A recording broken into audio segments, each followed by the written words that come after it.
ஆமென். மீண்டும் யாவரும் சேர்ந்து வாசிக்கலாம். ரோமர் எழுதின நிருபம் 10ஆம் அதிகாரம் 15வது வசனத்தை வாசிக்கலாமா?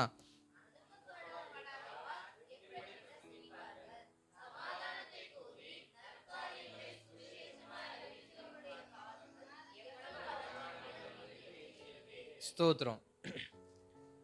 ஏற்கனவே ஏசாயா தீர்க்கதரிசன புஸ்தகத்துல 52ஆம் அதிகாரத்தின் 7வது வசனத்தில் சொல்லப்பட்ட வார்த்தையை தான் அப்போஸ்தலனாகிய பவுல் இங்க என்ன பண்றாரு? சுட்டிக்காட்டி தம்முடைய நிருபத்தில் என்ன பண்றாரு? எழுதுகிறார். எப்படி எழுதுகிறார்னா, சுவிசேஷத்தை அறிவிக்கிறவனுடைய பாதங்கள் எவ்வளவு அழகா இருக்கிறது. இதில் நம்ம தியானிக்க போகிற வார்த்தை என்னவென்றால், அழகான வாழ்க்கை. அழகான வாழ்க்கை. ஒருவருடைய வாழ்க்கை அழகாக மாற வேண்டும் என்றால் அவர்கள் என்ன செய்ய வேண்டும்? உங்ககிட்ட தான் கேட்கிறேன். நம்முடைய வாழ்க்கையானது அழகான வாழ்க்கையாய் மாற வேண்டும் என்றால் அதற்கு நாம் என்ன செய்ய வேண்டும்?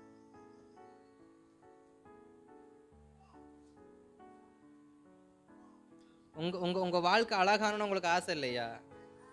என்ன பண்றீங்க அதுக்கு? அந்த பேச்சு பேசக்கூடாது. கர்த்தருக்குள்ள இருக்கணும், ஜெபம் பண்ணணும், உபவாசிக்கணும், அந்த பேச்சு இல்லை. உங்களுடைய வாழ்க்கை அழகா மாறதுக்கு நீங்க எப்படி பிரயாசப்படுறீங்கன்னு மட்டும் சொல்லுங்க. சரி, புரியல. அது உழைச்சாதான் வாழ்க்கை அழகாகும். பைசா இல்லாம யாராவது வாழ்க்கை அழகாக்க முடியுமா? இல்ல வீட்டை அலங்கரிக்க முடியுமா? இல்ல கட்டின மனைவிய முடியுமா? பணம் இல்லைன்னா. அப்ப ஒருவருடைய வாழ்க்கை அழகா மாறணும்னா அதுக்கு என்ன வேணும்? பணம் வேணும். பணம் வேணும்னா உழைக்கணும். உழைக்கணும்னா கால் எழுந்திரிச்சு போகணும். அப்ப நம்ம எழும்பி நம்ம வீட்டை விட்டு வெளியில போனாதான் நமக்கு சம்பாத்தியம் கிடைக்குது. சம்பாத்தியம் கிடைச்சாதான் வீட்டுக்கு தேவையானது, மனைவிக்கு தேவையானது, பிள்ளைக்கு தேவையானது, இப்படி வீட்டை அலங்கரிக்க தேவையான சகல காரியத்தையும் நம்ம என்ன பண்ண முடியுது? வாங்க முடியுது. அப்ப காலானது புறப்பட்டு எங்க போகணும்? வேலைக்கு போகணும். ஆனா இங்க வேதம் ஒரு வார்த்தையை சொல்லுகிறது, சுவிசேஷத்தை கூறுகிறவனுடைய பாதங்கள் எவ்வளவு அழகா இருக்கிறது. அப்ப இன்றைக்கு சம்பாதிச்சும் வாழ்க்கை அழகா இல்ல.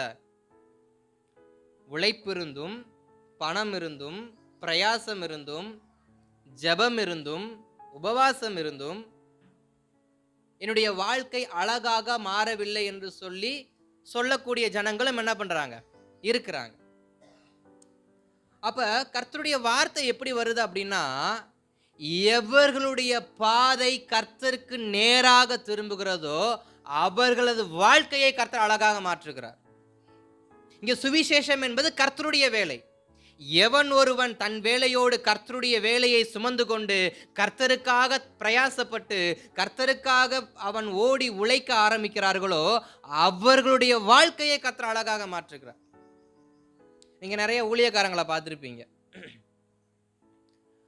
சில ஊழியக்காரங்களை பார்த்தா சில விசுவாசிங்களுக்கு பொறாமை வந்துடும். ஏன்னா ஊழியத்துக்கு வரும் பொழுது ஆரம்ப நாட்கள்ல யாக்கோபை போலதான் எல்லாரும் ஊழியத்துக்கு என்ன பண்றது? வெறுங்கையை வீசிட்டு ஊழியத்துக்கு வர்றது. கர்த்தர் பார்த்துக்குவாரு. அந்த விசுவாசமும் அவங்க ஊழியத்துக்காக சுவிசேஷத்துக்காக அவங்க ஓடிய ஓட்டத்தின் அளவுக்கும் அழகுக்கும் பிரயாசத்திற்கும் வர வர வர வர கர்த்தர் அவளை ஆசீர்வதித்துக் கொண்டே வருவார். அதுக்கு உதாரணம் யாக்கோபுடைய பிந்தின பிரயாணம். முந்தின பிரயாணத்துல வெறுங்கையா இருந்த யாக்கோபு பிந்தின பிரயாணத்துல இரு பரிவாரத்தோட வந்தார். அப்ப அநேகருடைய ஊழியக்காருடைய குடும்பங்கள் ஆரம்பத்தில் கஷ்டமாக இருந்தாலும் அவர்கள் எவ்வளவாய் சுவிசேஷத்திற்கும் ஊழியத்திற்கும் பிரயாசப்படுறாங்களோ அந்த பிரயாசத்தின் அளவுக்கு ஏற்றபடி கர்த்தர் என்ன பண்ணுவாரு? ஆசீர்வதிப்பார். இடையில ஒரு ஊழியக்காரை குறித்து ஒரு சபை விசுவாசி என்ன பண்ணாரு? ஒருத்தங்க கிட்ட பகிர்ந்து கொண்டார். என்ன பகிர்ந்து கொண்டாருன்னா, பாஸ்ட் வீட்டில் ஒரு 3 பைக்கு நிற்குது. பாஸ்டர் இதோட 4வது கார் மாற்றிட்டாரு. பாஸ்டர் வீட்டில் இப்போ 3 வண்டி நிற்கிது. நல்ல சபைலாம் இருக்குது, நல்ல நீட்டாக இருக்கிறாங்க. இவங்களுக்கு எங்கேருந்து பணம் வருது அப்படின்ற ஒரு வார்த்தையை ஒரு விசுவாசியாக இருக்கிறவங்க ஊழியக்காரன் மேலே குற்றஞ்சாட்டும்படி இன்னொருத்தரிடம் என்ன பண்ணாங்க? சொன்னாங்க. அப்ப ஒருவருடைய ஆசீர்வாதத்தை பார்த்து வரக்கூடிய நாட்கள் என்ன பண்றாங்க, ஐயோ ஒரு ஆசீர்வாதமா இருக்கிறாரு அப்படின்னு சொல்றாங்க. சரி, நான் அந்த டாபிக் வரல, இருக்கட்டும். அப்ப அநேக ஊழியக்காரங்க என்ன பண்றாங்க, ஆரம்பத்துல இருந்தவங்க வளர வளர எப்படி ஆசீர்வதிக்கப்படுறாங்க.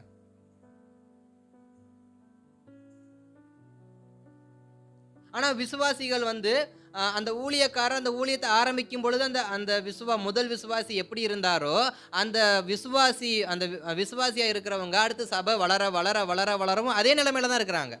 காரணம் என்ன? யாருடைய வாழ்க்கையை கர்த்தர் அழகாக மாற்றுறாரு? யார் தமது வேலையை சுமந்து கொண்டு போறாங்களோ அவர்களுடைய பாதங்களை கர்த்தர் அழகாக மாற்றுகிறார். அவர்கள் பாதங்கள் அழகாக மாறும் பொழுது அவர்கள் வாழ்க்கையையும் கர்த்தர் சேர்த்து அழகாக மாற்றுகிறார். அப்ப புரிந்து கொள்ள வேண்டிய ஒரு சத்தியம் என்னவென்றால், நாம் எப்பொழுது கர்த்தருடைய வேலையை செய்ய ஆரம்பிக்கிறோமோ, நமக்கு உலகத்தின் வேலை முக்கியம், சம்பாத்தியம் முக்கியம், குடும்பம் முக்கியம் இல்லைன்னு கிடையாது. ஆனால் கர்த்தருடைய வேலையும் முக்கியம். ஏன்னா ஆதி நாட்கள்ல ஆபிரகாம் என்று ஒரு மனுஷன் என்ன பண்ணார், இருந்தார். அவருக்கு மனைவி இருந்தாங்க, அவர்கிட்ட ஆடு மாடுகள் இருந்துச்சு, அவங்க கிட்ட வேலையாட்கள் இருந்தாங்க. ஆனா ஆபிரகாமை கர்த்தர் எப்படி அழைத்தார்? சிநேகிதனே. ஆபிரகாமை கர்த்தர் எப்படி அழைத்தார்? சிநேகிதனே. அப்புறம் அவர் குடும்பத்தை கவனிக்கல, ஆண்டவர் மட்டும் கவனிச்சாரா?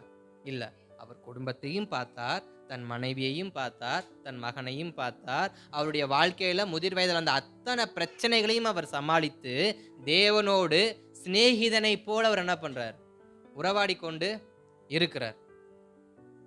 இதே போல நோவாவை நமக்கு நன்றாக தெரியும். தன் காலத்தில் நோவாவை போல ஒரு நீதிமான் என்ன பண்ணல, இல்ல. நீதிமான் கர்த்தரோட மட்டும் இருந்தாரா? நீதிமான் ஆகிய நோவா கர்த்தரோட மட்டும் இருந்தாரா? இல்ல. அவருக்கு ஒரு 3 குழந்தைங்க இருந்துச்சு, அவருக்கு ஒரு மனைவி இருந்தாங்க. அந்த 3 பிள்ளைங்களுக்கு கல்யாணம் பண்ணி 3 மருமகள் வீட்டில் இருந்தாங்க. அப்போ ஒரு நல்ல ஒரு பெரிய குடும்பத்துல நோவா எப்படிப்பட்டவரா இருக்கிறாரு? கர்த்தருடைய வேலையை சுமக்கிற மனிதனாக இருக்கிறார். அவர் கர்த்தருடைய வேலையை சுமந்தபடியினால், அவருடைய கால்கள் கர்த்தருடைய வேலையை செய்ய தீவிரப்பட்டபடியினால் அவரது குடும்பம் காக்கப்பட்டது. அப்ப நாம நம்முடைய சுயத்தின்படி ஓடுவதை விட கர்த்தருடைய திட்டத்தின்படி நம்ம ஓட ஆரம்பிப்போமானால், தினமும் நம்மளுடைய அன்றாட வேலை எப்படிப்பட்டதா இருக்கும்? காலையில 7 மணிக்கு எழுந்திருக்கிறது, 8 மணிக்கு வரைக்கும் அப்படியே வெளியில ஒரு ரவுண்ட் அடிச்சுட்டு வீட்டுக்குள்ள வர்றது, அப்புறம் ஒரு டீயோ என்னமோ வீட்டில் கொடுத்தாங்கன்னா குடிக்கிறது, குளிக்கிறது, 9 மணிக்கு சாப்பிட்றது, டானு 9:30 10 மணிக்கு ஸ்பாட்டுக்கு எங்கே போயிடுறது, வேலை செய்கிற ஸ்பாட்டுக்கு போயிடுறது. சாயங்காலம் 6 மணி அல்லது 7 மணிக்கு வர்றது, மறுபடியும் ஒரு ரவுண்ட் அடிச்சுட்டு வீட்டுக்கு 8 மணிக்கோ 9 மணிக்கோ வர்றது, ஒரு டீயை குடிச்சிட்டு ஒரு ரவுண்ட் அடிச்சுட்டு வீட்டுக்கு வர்றது, சாப்பிட்டு ஒரு 12 மணி வரைக்கும் ஃபோனை பார்த்துட்டு தூங்கிடுறது. இது ரொட்டீன் லைஃப் என்ன பண்ணக்கூடாது, மாறக்கூடாது. நம்முடைய வாழ்க்கையில நம்முடைய ஒரு நாட்கள்ல ஏதாவது ஒரு பகுதியையாவது கர்த்தருக்காக நம்ம என்ன பண்ணணும், செயல்படுத்தணும். ஜெபிக்கிறதை நான் இங்க குறிப்பிடல. வேதம் என்ன சொல்லுது? சுவிசேஷத்தை கூறுகிறவன். அப்ப ஜெபிக்கிறவனுடைய வாழ்க்கையை கர்த்தர் அழகாக மாத்துகிறார் ஒரு பக்கம், உபவாசிக்கிறவனுடைய வாழ்க்கையை கர்த்தர் அழகாக்குறார் அது ஒரு பக்கம். ஆனா வேதம் குறிப்பிடுகிறது, எவன் ஒருவன் சுவிசேஷத்தை பிரசங்கிக்கிறானோ அவனுடைய பாதங்களை நான் என்ன பண்றேன், அழகாக மாற்றுகிறேன். பாதங்கள் அழகாக மாறினால் பாதை எப்படி இருக்கும்? பாதை அழகாய் மாறினால் வாழ்க்கை எப்படி இருக்கும்? பாதையில கல்லு முள்ளு இருந்தா போற இடம் போய் சேர முடியாது. போற இடத்துக்கு போய் சேர முடியலன்னா சுதந்திரிக்க வேண்டிய ஆசீர்வாதத்தை சுதந்திரிக்க முடியாது. அப்ப நம்ம இன்னைக்கு தியானிக்க போகிற ஒரே ஒரு வார்த்தை என்னவென்றால், பாதை மாற வேண்டும். பாதை மாற வேண்டும். பாதை மாறினால் அழகான வாழ்க்கையை கர்த்தர் நமக்கு வைத்திருக்கிறார். நம்முடைய பாதை என்றைக்கு மாறும் என்று கர்த்தர் எதிர்பார்த்து கொண்டிருக்கிறார். 2 விதமான ஆசீர்வாதத்தை தமது கரத்தில் வைத்துவிட்டு, ஏதேன் தோட்டத்தில் வைத்துவிட்டு, ஆண்டவராய் இயேசு கிறிஸ்து சொன்ன ஒரே ஒரு வார்த்தை, உன் பாதங்கள் இந்த பக்கம் மட்டும் என்ன பண்ணக்கூடாது, போக கூடாது. இந்த பகுதியில் இருக்கிற அத்தனையும் நீ சுத்தி வா, ஏதேன் முழுவதையும் சுத்தி வா, உனக்கு சகல உரிமையை நான் கொடுக்குறேன், சகல மரத்தின் மேல ஏறுவதற்கு உனக்கு என்ன பண்றேன், அதிகாரம் கொடுக்குறேன். ஆனால் இந்த ஒற்றை பாதையில மாத்திரம் என்ன பண்ணாத, போகாத. அந்த பாதையில் இருக்கிற ஒற்றை மரத்தோட பழத்தை மாத்திரம் என்ன பண்ணாத, ஏறி பறித்து சாப்பிடாதன்னு அவர் தெளிவா சொன்னார். ஆனால் பாதைகள் மாறினபடியினால் ஏதேனை விட்டு வெளியே துரத்தப்பட்டார்கள். மீண்டும் ஏதேனைக்குள் போவதற்கான அவருடைய வாழ்க்கையிலே கர்த்தர் அதை அதுக்கப்புறம் என்ன பண்ணல, அனுமதிக்கல. தங்களுடைய ஆரம்ப கட்டத்துல சொல்ல போனா அவங்க உருவாக்கப்பட்டதே வாலிபத்துல தான் உருவாக்கப்பட்டாங்க. ஒரு 10 வருஷமோ ஒரு 100 வருஷமோ வச்சுக்குவோமே, ஏதேன்ல என்ன பண்ணிருக்கலாம், இருந்திருக்கலாம். ஆதாமுடைய வயசு எவ்வளவு வரைக்கும் இருக்கு, 900 வரைக்கும் இருக்கு. 100 வயசுல விரட்டப்பட்டார், 800 வருஷமா என்ன பண்ணல, அந்த பக்கத்து அனுமதிக்கப்படல. காரணம் என்ன, பாதை மாறியதால் வாழ்க்கை மாறியது. பாதை மாறியதால் வாழ்க்கையே இன்றைக்கு மாறிடுச்சு. அன்றைக்கு மாத்திரம் ஆதாமுடையும் ஏவாளுடைய பாதங்கள் அந்த நன்மை தீமை அறியத்தக்க கனிக்கு நேராக மாறாமல் இருக்குமானால் அவருடைய வாழ்க்கை அழகாக இருந்திருக்கும் ஏதேன் தோட்டத்துக்குள்ள. ஆனா அவங்களுடைய பாதை மாறியதுனால வாழ்க்கை ஆசீர்வதிக்கப்பட முடியாமல் அழகான வாழ்க்கைய இழந்துட்டாங்க. கஷ்டம், கண்ணீர், உழைப்பு, ஏமாற்றம். இன்னும் சொல்ல போனா ஏதனை விட்டு வெளியில வந்தாங்க, அதுவே அவங்களுக்கு ஒரு துக்கத்தை கொடுத்துச்சு. சகோதரன் என்ன பண்றான், கொல்றான். இந்த வெறி எங்கே இருந்து வந்துச்சு, இந்த மூர்க்கம் எங்கே இருந்து வந்துச்சு, அழகான வாழ்க்கையை விட்டு வெளியே வந்ததுனால. இந்த அழகான வாழ்க்கைனா என்ன, கர்த்தருடைய கரத்தை விட்டு, கர்த்தருடைய சமூகத்தை விட்டு, கர்த்தருடைய சபையை விட்டு, அந்த அழகான ஏதேனை விட்டு இவர்கள் வெளியில வந்தவரை நடக்கிற ஒரு கோர சம்பவம், சகோதரனை கொள்ளுகிறான். அப்ப ஆதாமுக்கும் ஏவாளுக்கும் ஒரு புரியாத புதிர் என்னவென்றால், இது எப்படி ஆயிற்று, இந்த வெறி இவர்களுக்கு எப்படி வந்துச்சு. இவனுக்கு இவனை விட்டு ஆள் கிடையாது, அவனுக்கு இவனை விட்டு ஆள் கிடையாது, அப்புறம் எப்படி கொலை செய்ய வேண்டும் என்ற எண்ணம் வந்துச்சு தெரியல. ஒரு சந்ததி சபிக்கப்படுது, சபிக்கப்பட்ட சந்ததியோட கொஞ்ச நாள் டிராவல் பண்றாங்க, அதற்கப்புறம் ஒரு பிள்ளை பிறக்குது. இப்படி அழகான வாழ்க்கை, அந்த அழகை விட்டு வெளியில நம்ம போகும் பொழுது நம்முடைய வாழ்க்கை எப்படிப்பட்டதா மாறுது, துக்கமும் கண்ணீரும் வேதனையும் கசப்பும் அவலட்சணமும் அவமானமும், இப்படி பலவிதமான பழிச்சொற்களை நம்ம மேல் போட்டுக்கொண்டு நம்ம என்ன பண்ண வேண்டியதா இருக்கு, நடக்க வேண்டியதா இருக்கு. அதே போல வேதத்துல ஒரு அழகான ஒரு வார்த்தை உண்டு. என்னன்னு சொன்னா, சங்கீதம் புஸ்தகத்துல 1ஆம் அதிகாரத்தில் முதல் வசனத்துல ஒரு வார்த்தை சொல்லப்பட்டிருக்கும். என்ன வார்த்தை போடப்பட்டிருக்கும், சங்கீதம் 1:1, துன்மார்க்கருடைய பாவியுடைய வழியில் பரியாசக்காரர் உட்காரும் இடத்தில் உட்காராமல். இங்க வேதத்துல அழகா ஒரு வார்த்தை சொல்லப்பட்டிருக்கு, துன்மார்க்கனுடைய வழியில் என்ன பண்ணாத, நடக்காத. அப்ப நம்முடைய பாதை முதலாவது எப்படி மாறணுமா, துன்மார்க்கரோடு நடப்பதை நம்ம என்ன பண்ணணும், முதலாவது மாற்ற வேண்டும். துன்மார்க்கரோடு நாமும் என்ன பண்ணக்கூடாது, டிராவல் பண்ணக்கூடாது. இதுக்குதான் பழைய ஏற்பாடு ஒரு வார்த்தையை சொல்லி வச்சாரு, அந்நிய நுகத்தோட என்ன பண்ணாத, பிணைக்கப்படாத. கழுதையையும் மாட்டையும் ஒரு ஏர்ல என்ன பண்ணாத, பூட்டி வைக்காத. அப்ப துன்மார்க்கரோடு நாமும் நடக்கும் பொழுது நம்முடைய பாதையும் எப்படிதான் போகுது, துன்மார்க்கமான பாதைக்குள்ளாக தான் சில சமயங்களை பிரயாணிக்க வேண்டியதா இருக்கு.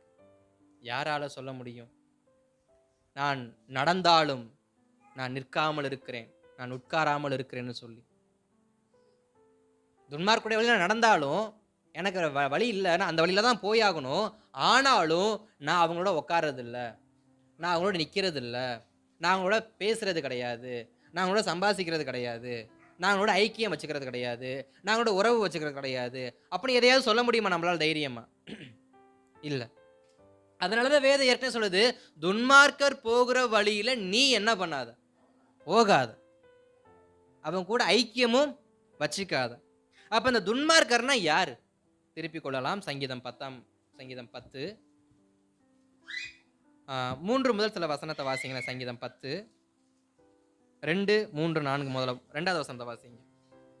துன்மார்க்கன் ம், தன் பெருமையினால் சிறுமைப்பட்டவனை கடூரமாய் துன்பப்படுத்துகிறான். ம். அவர்கள் நினைத்த சதி மோசங்களில் அவர்களே அகப்படுவார்கள். போதும். முதலாவது துன்மார்க்கன்னா யாரா? நிறைய துன்மார்க்கரை குறித்து வார்த்தை இருக்கு. நான் கொஞ்சம் மாத்திரம் உங்களுக்கு என்ன பண்றேன் சொல்லிட்டு நான் கடந்து போக விரும்புறேன். சங்கீதம் 10:2 சொல்லுது, துன்மார்க்கன் யாரு? பெருமைப்படக்கூடியவன். அவனுடைய இருதயத்துல பெருமையின் சிந்தை என்ன பண்ணுமா? குடியிருக்குமா? பெருமையை கர்த்தர் அங்கீகரிக்கிறாரா, வெறுக்கிறாரா? பெருமை உள்ளவனுக்கு கர்த்தர் எதிர்த்து நிற்கிறார். அப்ப வேதம் தெளிவா சொல்லுது, துன்மார்க்கன்னா யாரு? முதலாவது அவனுடைய இருதயத்தில் பெருமை கொண்டவனாக என்ன பண்றான்? இருக்கிறான். லூசிபர் விழ காரணம் என்ன? துதியின் தூதன் விழ காரணம் என்ன?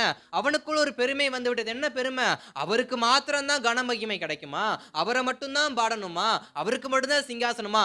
நானும் அந்த சிங்காசனத்தில் ஏறுவேன். அதுதான் பெருமை. இன்றைக்கு அநேக மனுஷங்க இருக்கிறாங்க, யாரும் யாருக்கும் போட்டி போடாம இருக்கிறாங்களா? பெருமை கொள்ளாம இருக்கிறாங்களா? அவனை நான் முந்தணும், அவனை எப்படியாவது முட்டி தள்ளணும். ஆனா வேதம் சொல்லுகிறது, துன்மார்க்கனை போல நடக்காது. துன்மார்க்கனை போல என்ன பண்ணாத? நடக்காது. அவன் வழியில நீ போகாது. அவன் நடக்கிற மாதிரி நடக்காது. அவனுக்குள்ள இருக்கிற பெருமை நமக்கு என்ன பண்ண வேண்டாம்? வர வேண்டாம். அவன் எப்படி என்னை இப்படி பேசலாம்? அவன் எப்படி இப்படி நடந்துக்கலாம்? என்னை விட அவன் பெரிய வசதியா?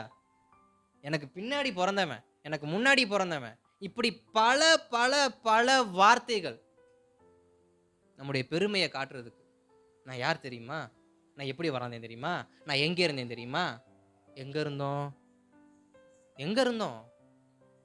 ஏன்னா அவங்க பார்க்கல. பார்த்துருந்தா காரி என்ன பண்ணியிருப்பாங்க? ஆமாம், இருக்கட்டும். அப்போ நம்ம சொல்கிறது என்ன? நான்லாம் எப்படி தெரியுமா? நான் பார்க்கலப்பா, நீ எப்படி இருந்தால் எனக்கு எப்படி தெரியும்? எதுக்கு இந்த பெருமையான பேச்சு? நான் நினச்சேன்னா இப்போவே என்ன பண்ணுவ? ஒன்றும் பண்ண முடியாது. ஆனால் அந்த பெருமையின் பேச்சு இருக்கு பாருங்க, குறையவே குறையாது. அதான் ஒரு வாய் இல்லைன்னா உன்னை என்ன பண்ணிடுமா? ஆமாம், தூக்கிட்டு போயிருமா. வாய் மட்டும்தான், செயலில் ஒன்றும் காணோம். துன்மார்க்கன் எப்படிப்பட்டவனா இருப்பான்? வாய் மட்டும்தான் இது வரைக்கும் இருக்கும், மற்ற ஒன்றும் இருக்காது. அதனால தான் ஒரு வார்த்தை சொல்கிறாரு, அவனை போல நடக்காது. அவனை போல இது வரைக்கும் என்ன பண்ணாத? வாய் அடிக்காத. இவ்வளோ தூரம் அவனை போல என்ன பண்ணாத? பெருமை பேசாத. பெருமையின் இருதயத்தை என்ன பண்ணாத? உன் இருதயத்தில் குடி வைக்காத. அவன் வழிக்கு நீ என்ன பண்ண வேணாம்? போக வேண்டாம். அடுத்த வசனத்தை வாசிங்க. துன்மார்க்கன் தன் உள்ளம் இச்சித்ததை பெற்றதினால் பெருமை பாராட்டி பொருளை அபகரித்து தன்னைத்தான் போற்றி கர்த்தரை அசட்டை பண்ணுகிறான். இதுல 4 காரியம் சொல்லப்பட்டிருக்கு. முதலாவது, துன்மார்க்கன் எப்படிப்பட்டவனா இருக்கானா? இச்சகம் பேசுகிறவன், இச்சிக்கிறவன். இச்சிக்கிறதை பெற்றதினால் பெருமை. சொல்லணும்னு வச்சுங்களேன், நான் நினைக்கிறது தான் நடக்கணும். நான் நினைக்கிறது தான் நடக்கணும். நான் நினைக்கிறபடி தான் நீ என்ன பண்ணணும்? இதுக்கு பேர் என்ன? தன் சுய விருப்பத்தை வெளிப்படுத்துறது பேர் என்னது? அவங்க வேதம் சொல்லுகிறது, இவன் எப்படி அந்த இச்சையை பெற்றுக்கொள்றான் அப்படின்னா, நான் நினைக்கிறது தான் நடக்கணும், நான் என்ன சொல்றேனோ அதை தான் கேட்கணும். ஹிட்லர் மாதிரி, நான் என் ரூலுக்கு நீ கீழ்ப்படிஞ்சு வந்தா வாழுவ, இல்லையா சுட்டு தள்ளிட்டு போயிட்டே இருப்பேன். இது ஒரு புறம். இன்னொன்று, இவன் வந்து எப்படிப்பட்டதை இச்சிக்கிறானா அந்த துன்மார்க்கன்? அவனுக்கு எது நல்லதா படுதோ, முக்கியமான தனக்கு எது நல்லதா படுதோ அதை தான் என்ன பண்ணுவாங்க? விரும்புவாங்க. யாராவது போய் குளிக்குள்ள விழ விரும்புவோமா? யாராவது ஒரு பக்கம் ஃபுல்லாக கடல் நீர், ஒரு நல்ல தண்ணீர் சூழ்ந்து இருக்கு, ஒரு பக்கம் அப்படியே கொதிச்சுன்னு கொதிக்குது, எரி குழம்பு என்ன பண்ணுது? கொதிக்குது. எதில் குதிப்போம் போய்? நல்ல தண்ணீர் நிறைந்த, அதாவது நமக்கு நல்ல பாதுகாப்பு உள்ள ஒரு இடத்துல போய் என்ன பண்ணுவோம்? குதிச்சாலும் அப்படி தான் குதிப்போம். யாரும் எங்கே போய் என்ன பண்ண மாட்டோம்? எரி பந்தத்துக்குள்ள அதில் போய் என்ன பண்ண மாட்டோம்? குதிக்க மாட்டோம். அப்போ நமக்கு எது சேஃப், நமக்கு எது நல்லது, நமக்கு துன்மார்க்கன் எப்படி தான் பேசுறானா, அவனுக்கு எது நல்லதா படுதோ, அவனுக்கு எது நல்லதோ அதை மட்டும்தான் அவன் இச்சிக்கிறான், அதை பெற்றும் கொள்ளுகிறான். அது மாத்திரமல்ல, அடுத்த அதுல சொல்லப்பட்டிருக்கும் பாருங்க, அபகரித்து கொள்ளுகிறவன். அபகரித்து கொள்ளுகிறவன் முதலாவது இச்சிக்கிறான், எனக்கு தான் வேணும், எனக்கு தான் வேணும், எனக்கு தான் நன்மை உண்டாகணும், நான் மட்டும் நல்லா இருக்கணும், என் குடும்பம் நல்லா இருக்கணும், ஃபர்ஸ்ட் இச்சிக்கிறான். அடுத்து ரெண்டாவது என்ன பண்றான்னா அபகரிக்கிறான். எடுத்துக்கொள்றது கிடையாது, வாங்கி கொள்றது கிடையாது, அபகரிக்கிறது போற போக்குல. ஒரு குறிப்பிட்ட வருஷத்துக்கு முன்பாக என்னுடைய தாத்தா காலத்துல பட்டாலாம் கிடையாது, அப்ப சிட்டாவும் கிடையாது, ஒன்றும் கிடையாது. பெரிய காடு இருக்கும், அவங்களா முள்ளை வெட்டி போட்டு வளைச்சி போட்டது அவங்களுக்கு. முள்ளை வெட்டி இது எனக்கான எல்லைன்னு சொல்லி அவங்க பிடிச்சிட்டாங்கன்னா அது அவங்களுக்கு தான். இப்படிதான் எங்க தாத்தா காலத்துல இடம் எடுத்ததா சொல்லி எங்க தாத்தா எனக்கு சொன்னார். அதற்கு அப்புறமா நாட்கள் ஆக ஆக அந்த இடத்துல ரொம்ப வருஷமா குடியிருக்கிறதுனால அதுக்கு பட்டா சிட்டாவெல்லாம் போட்டு உரிமை கொண்டாடும்படி என்ன பண்ணிட்டாங்க, கொடுத்துட்டாங்க. அப்ப அபகரிக்கிறதுனா என்ன, சம்பந்தமே இல்லாத பொருளை சம்பந்தப்படுத்திக்கிறது. நமக்கும் அதுக்கும் சம்பந்தமே கிடையாது, ஆனா அதை சம்பந்தப்படுத்திக்குவோம், அதுக்கு பேர் தான் அபகரிக்கிறது. இன்னும் சொல்ல போனா அதுக்கு பேரு திருட்டுன்னு என்ன பண்ணலாம் சொல்லலாம். மிரட்டி வாங்கினா அபகரிக்கிறது, தெரியாம எடுத்தா திருட்டு. அவன் இச்சிக்கிறான், கிடைக்கலன்னா ஆட்டையை போட்டு போயிடுறான். வேதம் சொல்லுது, நீ அடுத்தவனுடையதான எந்த ஒரு காரியத்தை என்ன பண்ணாத, இச்சிக்கிறதுக்கு உன் இருதயத்துக்கு இடம் கொடுக்காது. ரெண்டாவது, ஆசைப்பட்ட அது உனக்கு இல்லைன்னு ஆயிப்போச்சு, அதை அபகரிக்க நினைக்காது. இருதயம் ஆசைப்படும், எல்லாத்தையும் தான் இருதயம் ஆசைப்படும். எதை தான் இருதயம் வேணான்னு சொல்லியிருக்கு, எதை வேணான்னு சொல்லியிருக்கு இருதயம், சாபம் மட்டும்தான் வேணாம் வேணாங்குது, மற்ற எல்லாத்தையும் வேணும் வேணுங்குது. அப்படிப்பட்ட இருதயத்துக்கிட்ட நம்ம என்னத்தையாவது ஒன்று கொடுத்து வேணானா வேணான்னு சொல்லுமா, எல்லாத்தையும் அது வேடிக்கை பார்க்கும், எல்லாத்தையும் எடுத்துக்கொள்ள நினைக்கும், ஆனால் அபகரிக்க நினைக்காத, அபகரிக்க நினைக்காத. காரணம் என்னன்னா, சவுல் தன்னுடைய பதவியை தக்க வைத்துக் கொள்ள அவன் என்ன பண்ணல, போராடல, அபகரிக்கும்படிதான் அவன் போராடி கொண்டிருக்கிறான். அபகரிக்க நினைக்க நினைக்க மூர்க்கம் அதிகமாகுது, கொலைவெறி அதிகமாகுது, எப்படியாவது வெட்டணும் குத்தணும் கொல்லணும்னு என்ன பண்ணிட்டாரு, சுத்த ஆரம்பிச்சிட்டார். அப்ப அபகரிக்க என்ன பண்ணக்கூடாது, நினைக்க கூடாது. அதற்கு அப்புறம் அடுத்த வார்த்தை தான் ரொம்ப முக்கியமான விஷயம், துன்மார்க்கன் கர்த்தரை அசட்டை பண்ணுகிறான். துன்மார்க்கன் கர்த்தரை அசட்டை பண்ணுகிறான். அசட்டைனா என்ன, கண்டுக்காம இருக்கிறது, ஒரு பொருட்டாவே நினைக்காம இருக்கிறது, ஒரு பயமற்ற ஒரு வாழ்க்கை, ஒரு பயமற்ற. துன்மார்க்கனுடைய வாழ்க்கை எப்படிப்பட்டதா இருக்கு, அவன் கொலைகாரனா இருந்தாலும், அவன் வேசிக்கல்லனா இருந்தாலும், அவன் எப்படிப்பட்ட பாவ கிரியை செய்யக்கூடியவனா இருந்தாலும் அவனுக்குள் கர்த்தருக்கு பயப்படுகிற பயம் இருக்காது. அவன் கர்த்தருக்குரிய பயத்தை அசட்டை பண்ணுகிறான். அதனாலதான் 7 ஜாதி என்ன பண்ணாரு, துரத்தினார். கர்த்தருக்கு பயப்படுகிற பயமுள்ள ராகாப் என்கிற ஒரு பெண் என்ன பண்ணாங்க, கீழ்ப்படிஞ்சாங்க. ஆனா எரிகோவின் ராஜா என்ன பண்ணல, அவன் என்ன தெரியுமா பண்ணா, அசட்டை பண்ணான். செங்கடலை பிளந்தது தெரியும். அந்த ராகாப் சொல்றாங்க, உங்கள் தேவனாகிய கர்த்தர் உங்களுக்கு செய்த நல்ல காரியங்களை கேட்டு எங்களுடைய இருதயம் என்ன இது கரைந்து போகிறது. அப்ப ஒரு ராகாப்புக்கே தெரியுமானால் தேசத்தின் ராஜாவுக்கு தெரியாம இருக்குமா? ஊர்ல குடியிருக்கிறதான ஒரு குடிமகளுக்கு தெரிஞ்சிருக்கிறது இஸ்ரவேலின் தேவன் யார் என்பது, அவர் எகிப்துக்கு செய்த என்னென்ன காரியம் செய்தார் என்பது, செங்கடலை எப்படி பிளந்தார் என்பதெல்லாம் ஒரு தேசத்தில் குடியிருக்கிற சாதாரண ஒரு பெண்ணுக்கு தெரியுதுன்னா ராஜாவுக்கு தெரியுமா தெரியாதா? ஆனா ராஜா என்ன பண்ணிருக்கணும், கம்முன்னு வழியை திறந்து நீ பாட்டுக்கு போராஜான்னு அனுப்பியிருக்கணும். ஆனா கர்த்தரை அசட்டை பண்ணி, கர்த்தருடைய ஜனங்களை அசட்டை பண்ணி அவன் நின்று, முடிந்தால் என் கோட்டையை தாண்டி போன்னு சொன்னா கர்த்தர் தகர்த்து விட்டு போக வச்சார். அப்ப கர்த்தரை எவன் ஒருவன் மதிக்காமல், மரியாதை கொடுக்காமல், முக்கியத்துவம் கொடுக்காமல்,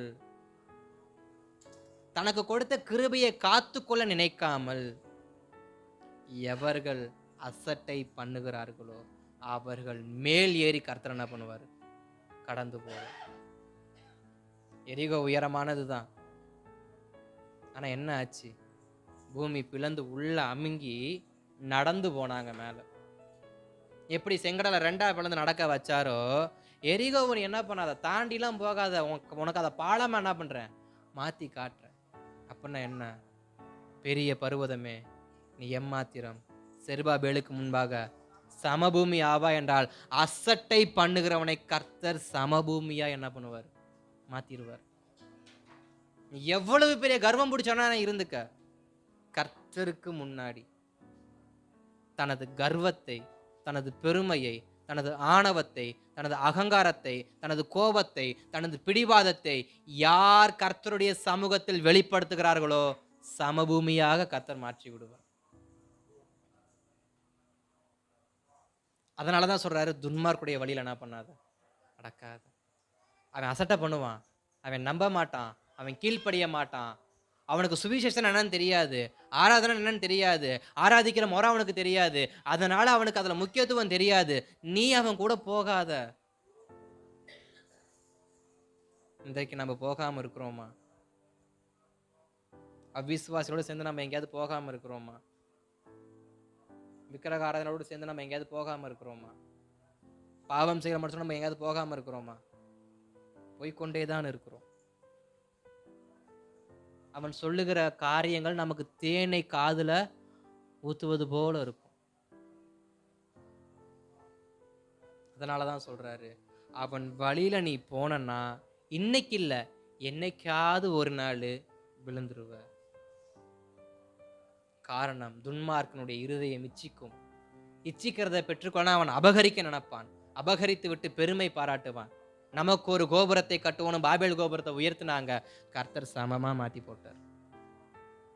என்ன சொல்லி கட்டினாங்க பாபேல் கோபுரத்தை? நமக்கு ஒரு கோபுரம் கட்டுவோம், நமக்கு பெயர் உண்டாக என்ன பண்ணுவோம், கட்டுவோம். நாங்க பார்த்தாரு, சமபூமி ஆக்கிட்டார். இப்ப கட்டு பார்ப்போம், இப்ப கட்டு. யாரு வேணும்? இப்ப கட்டு. ஒரே பாஷை பேச போய் தானே இவ்வளவு பேச்சு பேசுற. பாஷையை செதறடி, ஆளை செதறடி. ஒருத்தன் பேசுறவருக்கு புரியாத அளவுக்கு ஆக்கி விட்டார். இவ்வளவு தூரம் கட்டினத போடு கீழே. அப்ப நம்ம எந்த ஒரு காரியத்துல நம்முடைய இருதயம் கர்த்தரை அசட்டை பண்ணி பெருமைப்படுகிறதோ, அந்த பெருமைப்பட்ட காரியத்தை அடுத்த கட்டத்திற்கு நடத்த முடியாத அளவு கர்த்தர் என்ன பண்ணிடுவாரு? தடை விதித்து. அதற்கு உதாரணம் ஒன்னு எரிகோ கோட்டை, ரெண்டாவது பாபேல் கோட்டை. ரெண்டுமே தனக்கு பெருமை உண்டாக, தனக்கு பெயர் உண்டாக, தனக்கு அது உண்டாக இது உண்டாக என்னை கடந்து போகத்தக்கவன் யார், இது மாதிரி கோபுரத்தை கட்டத்தக்கவன் யார், இப்படி எல்லாம் பேசினதுனாலதான் முடிச்சு விட்டார் மொத்தமா. ஓ,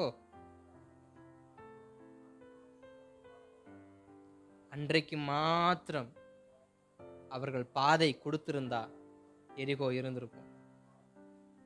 பாபேல் கோபுரத்தை கட்டாமல் கர்த்தர் நம்மை தேசத்தை பரம்ப அவர் என்ன சொன்ன, நிரப்ப சொன்னாரு.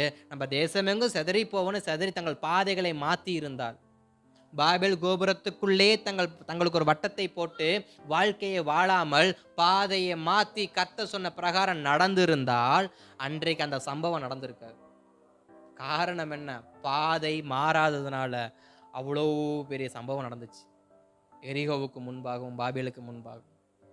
சரி இருக்கட்டும், அசட்டை பண்ணா சமபூமியா என்ன பண்ணிடுவார்? மாத்திடுவார். 3வது வசனத்தை வாசிங்க.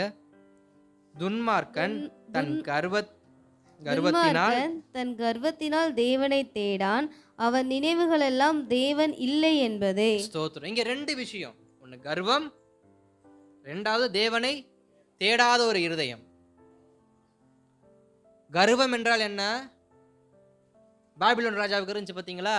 ராஜாவே நீரே ராஜா, நீங்க தான் ராஜா, உங்களுக்கு கீழே தான் நாங்க இருக்கிறோம், உங்களுக்கு கீழே தான் நாங்க இருக்கிறோம், மந்திரிமார்கள் இருக்கிறோம், அமைச்சர்கள் இருக்கிறோம், நாங்க உங்களுக்கு கீழே தான், எங்களுக்கு கீழே தான் தேசம் இருக்கு. அப்ப நீங்க தானே கடவுள், அப்ப உங்களை தானே நமஸ்கரிக்கணும், உங்களை தானே ஆராதிக்கணும். இப்ப ராஜாவுக்கு என்ன வந்துருச்சு? ஆமால, நான் தானே எல்லாத்தையும் ஆளுகை செய்யறேன், நான் தானே யுத்தம் பண்றேன், நான் தானே தேசத்துடைய ராஜா, நான் தானே ஜனங்களை பாதுகாக்கிறேன், அப்போ நான் தானே காவலாளி, நான் தானே ஜனங்களுக்கு ப்ரொடக்ஷன் கொடுக்குறேன், பாதுகாப்பு கொடுக்குறேன், நான் தானே ஜனங்களுக்கு அவருடைய தாகத்தை தீர்க்கிறேன், நான் தானே ஜனங்களுடைய பசியை தீர்க்கிறேன், அப்போ நான் தானே கடவுள். ராஜாவோடு கூட இருந்தது போல நம்மளோடும் கூட இப்படிப்பட்ட சில லூசுங்க என்ன பண்ணும், சுத்தம். எதுக்கு தெரியுமா? நீலாம் எவ்வளோ பெரிய ஆளு, நீங்கெல்லாம் எவ்வளோ பெரிய ஆளு, உன்னைய போய் அவன் இப்படி பேசிட்டானே,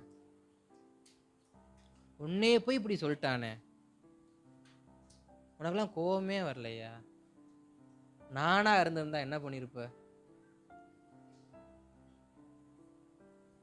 இப்போ என்ன பண்ணுறாங்க, கூட இருக்கிறவங்க உசுப்பை தூட ஆரம்பிக்கிறாங்க. நான் பைபிள் காலேஜில் இருந்தப்ப ஒரு சம்பவம் நடந்துச்சு. அப்போ நான் ஃபஸ்ட் இயர் படிச்சுட்டு இருக்கேன். ஃபஸ்ட்டு செமஸ்டர் எண்ட் ஆக போகுது. அப்போ எங்களுடைய ட்ரெஸ் எல்லாம் துவைச்சிட்டு இருந்தோம். போர்வையெல்லாம் என்ன பண்ணலாம், சரி துவைக்கலான்னு சொல்லிட்டு துவைக்கிறதுக்காண்டி எடுத்து துவைச்சிட்டு இருந்தேன். ஒரு பக்கெட்டில் என்ன பண்ணோம், போர்வையை போட்டு சர்ஃபெக்ஸில் போட்டு தண்ணியை ஊற்றி நல்லா கலக்கி விட்டு போர்வையை போட்டு என்ன பண்ணிட்டேன், ஊற வச்சுட்டு மிதிக்க ஆரம்பிச்சிட்டேன். ஒரு மணி நேரம் ஊற விட்டு பக்கெட்டுக்குள்ளே ஏறி மிதிக்க ஆரம்பிச்சிட்டேன். நான் பக்கெட்டுக்குள்ளே ஏறி மிதிக்கவும் எங்கள் குக்கையை பார்த்துட்டு எங்கள் பைபிள் காலேஜில் இருக்க குக்கையை என்ன பண்ண சத்தம் போட்டார் என்னை கூப்பிட்டு, இப்படி பக்கெட்டில் ஏறி வரைக்கும் மிதிக்கிறியே, பக்கெட் உடஞ்சிடாதா அப்படின்னு. நான் சொன்னேன், எனக்கு இப்படி தான் துவைச்சி பழக்கங்கய்யா அப்படின்னு. நல்லா திட்டி விட்டார். கொஞ்சம் நல்ல திட்டு, எனக்கு சரியான திட்டு. அதுதான் நான் அவட்ட வாங்கின முதலும் கடைசியுமான திட்டு. நல்லா வச்சு எரிஞ்சு விட்டார் என்ன. நான் கம்முன்னு போயிட்டேன். அவர் கேட்ட கேள்வி, இப்படி தான் நீ உங்கள் வீட்டில் துவைப்பியா? ஆமாம், இப்படி தான் துவைப்பேன், எனக்கு அப்படி தான் பழக்கம். உண்மையை தான் நான் சொன்னேன், பொய் சொல்ல, உண்மையை தான் சொன்னேன். அவருக்கு அது கோபமாயிருச்சு, சரியான திட்டு. போயிட்டேன். என் ஃப்ரெண்ட்ஸுங்க வந்து சொல்கிறாங்க, அவர் உன்னை திட்டுறாரு, நீ கம்முன்னு வந்துட்டு இருக்க அப்படின்னு. என்ன பண்ண சொல்கிறீங்க அதுக்கு?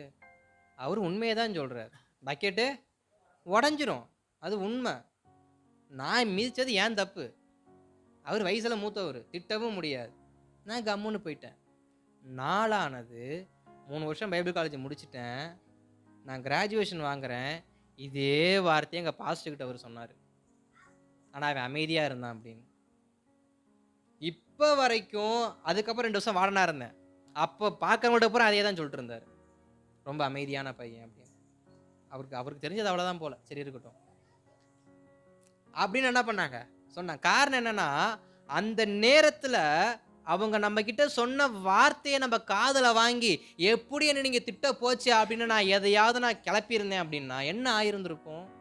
சமாதான கேடு வந்திருக்கும், என் மேலே இருந்து ஒரு சாட்சி கெட்டு போயிருந்திருக்கும். அப்போ நம்முடைய கர்வத்தில் நம்ம எதை இழந்து போகிறோம்? நம்ம சாட்சியை இழந்து போகிறோம். அனைவருடைய சாட்சி இழந்து போக காரணம் என்ன? மண்ட கௌரவம், சொல்லப்போனால் மண்டகணம், அம்புட்டு ஹெட் வெயிட், நான் தான், என்ன எப்படி. மறுபடியும் நான் அதே தான் சொல்கிறேன், பெருமை உள்ளவனுக்கு கர்த்தர் எதிர்த்து தான் நிற்பார். பார்வோன் ராஜா சொன்ன ஒரே ஒரு வார்த்தை, நீ என்ன வேணா பண்ணிக்க, என் தேசத்தை விட்டு வெளியே போகக்கூடாது, என்ன வேணா பண்ணிக்க, பார்த்துக்கலாம். அவ்வளவு ஹெட் வெயிட் அவனுக்கு, பார்வோன் ராஜாவுக்கு அவ்வளவு மண்டகணம். முடிஞ்சா பார்த்துக்க, முடிஞ்சா பார்த்துக்க, முடிஞ்சா பார்த்துக்க, முடிஞ்சா பார்த்துக்க, மொத்தத்தையும் தேசத்தை ஆண்டவர் என்ன பண்ணார், அழிச்சு அவன் சேனையவே முடிச்சு விட்டார். கௌரவம் காரணம். இன்றைக்கு நம்முடைய தேசத்தில் ஒரு காரியம் நடந்துட்டு இருக்கு, என்ன? கௌரவ கொலை. கௌரவம் என்ன? இதுக்கு இந்த கௌரவ கொலை எதனால வருது? ஜாதி வெறி. யாருக்காவது இருக்கா? அப்படி இருந்துச்சுன்னு வச்சுங்களேன், கர்த்தர் நன்மையானதை தரும். அதனால இந்த கௌரவம் என்ன பண்ணக்கூடாது. நாங்க இப்படிப்பட்டவங்க, நாங்க இப்படிப்பட்டவங்க, நாங்க இப்படி, நாங்க அப்படி, இந்த கௌரவம்லாம் என்ன பண்ணா வேணாம். எல்லாத்துக்கும் மேல எல்லாரும் ஒருத்தர் என்ன பண்றாங்க, இருந்துகிட்டு தான் இருக்கிறாங்க. நான் தான் பெரியவன், எனக்கு கீழே இருக்கிறவன் நான் மிதிச்சேன்னா எனக்கு மேல இருக்கவன் என்ன பண்ணுவான்? மிதிப்பா.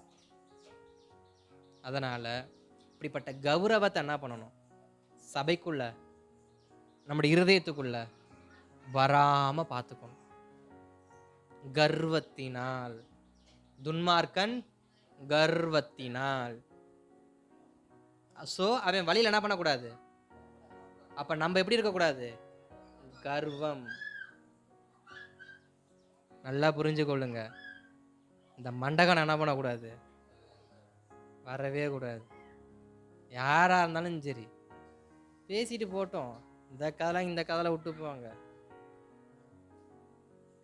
இன்னொரு விஷயம் என்ன தெரியுமா? இந்த கர்வம் வர்றதுக்கு காரணம்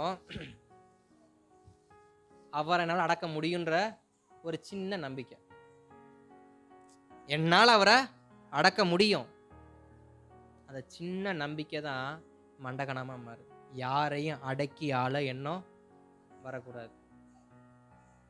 இந்த ஜல்லிக்கட்டு காளையை பிடிக்க போறப்பெல்லாம் திமிரிட்டு போவாங்க வீரர்கள். காரணம், எனக்கு மாடு பிடிச்சி பழக்கம் இருக்கு, ஏன்னா என்னால் இந்த மாட்டை அடக்க முடியும். அடக்க முடியுன்றவன் எப்படி நிற்பான்? மாட்டுக்கு முன்னாடி வடச்சிக்கிட்டு நிற்பான். கொஞ்சம் பயந்தவன் என்ன பண்ணுவான்? அந்த தட்டியை நோக்கி என்ன பண்ணுவான்? பம்மிக்குவான். இல்லைன்னா 10ஓட 10 கும்பலில் போய் நின்றுக்குவான். சேஃபே இல்லாமல் சேஃபாக என்ன பண்ணுவான்? உள்ளே போய் நின்றுக்குவான். ஆனால் அடக்க தெரிஞ்சவன், அடக்க முடியுன்ற நம்பிக்கை உடையவன் எப்படி நிற்பான்? சும்மா வடச்சிக்கிட்டு நிற்பான். அந்த ஒரு சில மாடு தூக்கி எறிஞ்சிட்டு அது பாட்டுக்கு என்ன பண்ணிடும்? போயிடும். அது மாதிரி தான் தெரியும்னு சொல்லி போய் நின்னோன்னு வச்சுங்களேன், தூக்கி சாடிட்டு போயிடும். அது பாட்டுக்கு ஒன்று கொம்பில் சீக்கிட்டு காதலை மிதியும், காலில் போட்டு மிதிச்சு விட்டு போயிடும். அப்போ எவரையும் அடக்கி ஆள வேண்டும் என்கிற எண்ணம் நமக்கு இருக்கவும் கூடாது, வரவும் கூடாது. இது எந்த இடமா வேணாது, நமக்கு அப்படிப்பட்ட பதவியே கொடுத்திருந்தாலும் சரி, நமக்கு அப்படிப்பட்ட ஒரு பதவி கொடுத்து இருந்தாலும் சரி. உதாரணத்துக்கு சொல்லணும்னா, யோசேப்புக்கு கர்த்தர் எப்படிப்பட்ட பதவியை கொடுத்திருந்தாரு? எகிப்தின் ராஜாவுக்கு அடுத்தே யாரு தான்? யோசேப்பு தான். ஆனா யோசேப்புடைய மண்டையில என்ன ஏறல? கர்வம் ஏறல. தன் சகோதரனை பார்க்கறான், துரோகம் பண்ணவங்களை பார்க்கறான், பழி தீக்கல, பார்த்தோன்னே கோபம் ஏறல, அவனை கொண்டு போய் செங்கல இருக்க விடல, நல்லதை கொடுத்தான். நல்லதை என்ன பண்ணான்? கொடுத்தான். அப்ப நம்முடைய இருதயத்துக்கு வரக்கூடாதது என்ன? கர்வம். அதுக்கு அடுத்தது சொல்லுது, அவன் தேவன் என்ன பண்றதில்ல, நினைவுகள் தேவன் இல்லை. அவருடைய நினைவுகள் எல்லாமே, அவன் சொல்றது கடவுள்ன்றது யாருமே கிடையாது. கடவுள்னு யாருமே இல்லை. இன்னைக்கும் ஒருத்தர் சில பேர் என்ன பண்றாங்க, இருக்கிறாங்க, கடவுள் நம்பிக்கையே இல்லை. அவங்களோட போய் விசுவாசி சேர்ந்தா என்ன ஆகும்? இருக்கிற விசுவாசமும் போயிடும். ஆனால் நம்ம பலங்க சொல்ற ஒரு பெரிய ஒரு வார்த்தை என்ன தெரியுமா? இது ஒரு மறக்க முடியாத ஒரு பொய். என்னால் அவனை ரட்சிப்புகளை நடத்த முடியுங்கிற ஒரு நம்பிக்கை தான். அவ்விசுவாசிய ரட்சிப்புகளை நடத்தத்தக்க அபிஷேகமும் பலனும் இருக்கிறவர்களால் அது முடியும். அப்படிப்பட்ட பலனும் அபிஷேகமும் இல்லாதவங்க என்னாலலாம் முடியும், ஒரு நார்த்திகரை என்னால் ரட்சிப்புகளை நடத்த முடியும்னா அவங்க தெளிவாக இருப்பாங்க, நம்மளை கூட கூட்டு போயிடுவாங்க.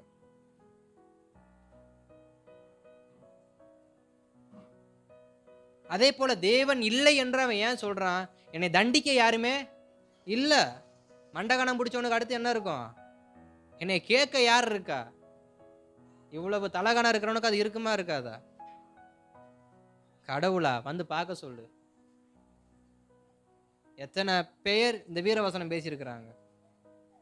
கடவுளா பார்த்துக்கலாவா? இருக்கிற வரைக்கும் தான் மனுஷன், செத்ததுக்கு அப்புறம் என்ன கடவுள்? போ, வாழ்கிற வரைக்கும் சந்தோஷமா வாழ்ந்துட்டு போயிடுவோம்.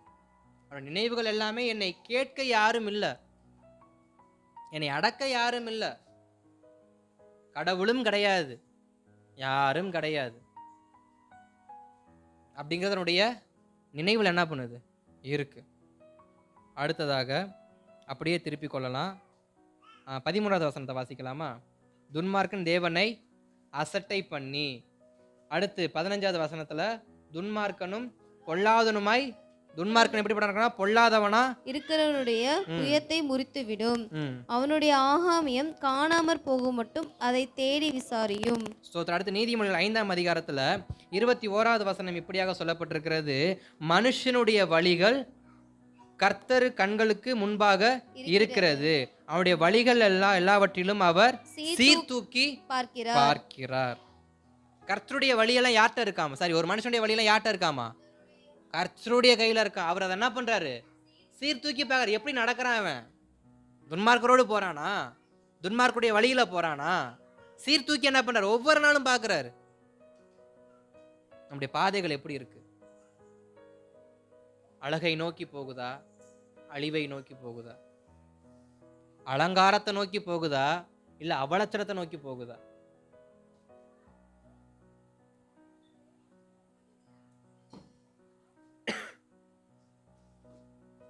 அதே நீதிமொழிகள் 14ஆம் அதிகாரத்துல 32வது வசனம் அழகா சொல்லப்பட்டிருக்கும். துன்மார்க்கன் தன் தீமையிலே வாரிக்கொள்ளப்படுவான். இதோட நான் துன்மார்க்கரை குறித்து நான் பேசுறதை நிறுத்த ஆரம்பிக்க போறேன். ஏன்னா இதுவே ஜாஸ்தி ஆயிடுச்சு. கடைசியாக ஒரு ஒரு ஒரு கோடோட முடிக்கிறாரு. துன்மார்க்கன் தன் தீமையிலே வாரிக்கொள்ளப்படுவான். அவன் எதை செய்கிறானோ அதையே அறுப்பான். எதை விதைத்தானோ அதையே அறுப்பான். அதனாலதான் வேதம் நமக்கு மறுபடியும் மறுபடியும் கண்டித்து உணர்த்துகிற ஒரு வார்த்தை என்னன்னா, துன்மார்க்கருடைய வழியில நடக்காத. சங்கீதம் 1 சொல்லப்பட்ட ஒற்றை வார்த்தை, துன்மார்க்கருடைய வழியில் நடக்காத. அதுவே நீதிமொழிகள் 16ல 7வது வசனத்தை மறுபடியும் ஒரு விஷயம் வாசிக்கலாம். ஒருவனுடைய வழிகள் கர்த்தருக்கு பிரியமா இருந்தால் அவனுடைய சத்துருக்களும் அவனோட சமாதானமாகும்படி செய்வார். ஸ்தோத்திரம். ஒருவனுடைய வழி துன்மார்க்கனுடைய வழியா இராமல், அப்படி இருந்தா என்ன ஆகுன்றது இவ்வளவு நம்ம என்ன பண்ணோம் பார்த்தோம். அடுத்து சொல்ற ஒரு வார்த்தை, ஒருவனுடைய வழி கர்த்தருக்கு பிரியமா இருந்தார். வழி என்றால் அவன் போகிற பாதை, அவன் எதை தேடி போறான், எதை நோக்கி போகிறான், அந்த பாதைகள் கர்த்தருக்கு பிரியமா இருக்குமானால் அவனுடைய சத்துருக்களும் அவன் கூட எப்படிப்பட்டவங்களா இருப்பாங்களா? சமாதானமா இருப்பாங்க. உதாரணத்துக்கு ஒரு மனுஷன் இருக்கிறாரு. யாக்கோபுங்கிற ஒரு மனுஷன் தன் மாமனார் வீட்டில இருந்து எங்க வராரு? தன் தகப்பன் வீட்டுக்கு, தன் தகப்பன் தேசத்துக்கு திரும்பி நடந்து வராரு. கர்த்தர் சொன்னபடியே யாக்கோபு தன் பாதையில் நடந்தபடியினால யாக்கோபுக்கு முதலாவது வந்த ஆபத்துக்கு கர்த்தர் யாக்கோபை தப்புவித்தார். எப்படி தெரியுமா தப்புவிச்சாரு? லாபானோட கர்த்தர் பேசினார். ஒரு விஷயத்தை நீங்க புரிஞ்சு கொள்ளணும். நீங்க நாம கர்த்தருடைய வழியில நடப்போமானால், நாம் நித்திரையின் நேரத்திலும் நமக்கு தெரியாமல் ஒரு சத்துருவின் திட்டம் இருக்குமானாலும் அதையும் கர்த்தர் தவிடுபடியாக்கி என்ன பண்ணிடுவாரு? போற்றுவார்.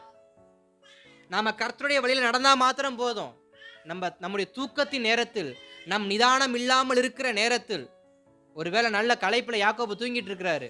இந்த இரவு நேரத்துல யாக்கோபு இங்க தூங்கிட்டு இருக்காரு, லாபான் அங்க தூங்கிட்டு இருக்கான். ஆனா யாக்கோபுக்கு தெரியாத லாபான் வரது, யாக்கோபுக்கு தெரியாத லாபான் தன்னை கொல்ல போறான் அப்படிங்கிறது, யாக்கோபுக்கு தெரியாத தன்னுடைய மாமனார் விடிஞ்சா நம்மள வந்து என்ன பண்ணிடுவாரு? மொத்தமா எடுத்துட்டு போயிருவாரு. இல்ல ராவோட ராவா வந்து நம்மள என்ன பண்ணிடுவாரு? கொன்று போற்றுவாருங்கிற ஒரு துளி அந்த அச்சமும் யாக்கோபுக்குள்ள என்ன பண்ணல இல்ல. நல்ல அசந்த நித்திரையில இருக்கிறாரு. அவனுடைய வழி யார் மேல இருக்கு? கர்த்தரை நோக்கி இருக்கு. வழி கர்த்தருக்கு பிரியமான வழியில நடக்கிறார். கர்த்தர் செஞ்ச காரியம் என்ன தெரியுமா? யாக்கோபுக்கு தெரியாமல் யாக்கோபின் மேல், அவன் குடும்பத்தின் மேல், அவன் கூடாரத்தின் மேல் போடப்பட்ட ரகசிய திட்டங்கள் அத்தனையும் கதை தவிடுபடியாக்குனார். எச்சரிப்பு கொடுக்கிறாரு. என்ன எச்சரிப்பு கொடுக்கிறாரு? நீ மட்டும் அவங்கிட்ட சண்டை போட்டன்னு வச்சுக்க, உனக்கு எதிரா நானே வந்து நிப்பேன். உனக்கு எதிரா நானே வந்து நிப்பேன். இதுக்கு உனக்கு திராணி இருந்தா அப்ப யாக்கோபு என்ன பண்ணு? என்ன வேணா பண்ணிக்க. நல்லா கவனிச்சுக்க. யாக்கோபோட சமாதானம் இருந்தா நீ நிம்மதியா இருப்ப. நீ யாக்கோபுக்கு துரோகம் பண்ணனா உனக்கு விரோதமா நானே வந்து நிப்பேன். இந்த வார்த்தையை சொல்றது யாரு? கர்த்தரே சொல்றாரு. என் மகனுக்கு விரோதமாய் நீ நிப்பன, என் பாதையில நடக்கிறவனுக்கு விரோதமாய் ஒரு சத்ருவானவன் எழும்பி நிற்பானால் அந்த சத்ருவுக்கு விரோதமாய் கர்த்தர் வந்து நிற்பார். கர்த்தர் நமது பட்சத்தில் நிற்கணும்னா நாம கர்த்தருடைய வழியில நடக்கணும். கர்த்தர் காண்பித்த பாதையில நடக்கணும். நம்முடைய வழிகள் கர்த்தருக்கு பிரியமானதா இருக்கணும்.